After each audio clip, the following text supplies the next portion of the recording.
একটু ভিন্ন লোক। আমি তাই বলবো একজন বেনামাজিকে যা মুস্তাফা সাল্লাল্লাহু আলাইহি সাল্লাম বলেছে।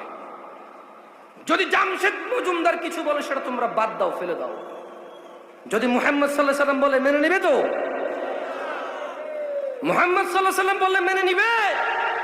আসসালামু আলাইকুম ওয়া রাহমাতুল্লাহি ওয়া বারাকাতুহু। যারা 5 ওয়াক্ত নামাজ পড়ো এবং তোমরা যারা পড়ো না, তোমরা যারা ভেবে নিয়েছো যে সিগারেট খেলে মুসলমান থাকা যায়, মদ খেলে মুসলমান থাকা যায়, সুদ খেয়ে মুসলমান থাকা যায়, মিথ্যা বলে মুসলমান থাকা যায়, ঘুষ খেয়ে মুসলমান থাকা যায়, মারামারি করে মুসলমান থাকা যায়, আরেকজনের স্ত্রী আরেকজনের মেয়ে ওদের সাথে যারা ব্যভিচারে লিপ্ত হয়ে মুসলমান থাকা যায়, তোমরা জেনে রাখো নামাজ না পড়ে মুসলমান থাকা যায় না। তোমরা জেনে রাখো নামাজ না পড়ে মুসলমান থাকা যায় না।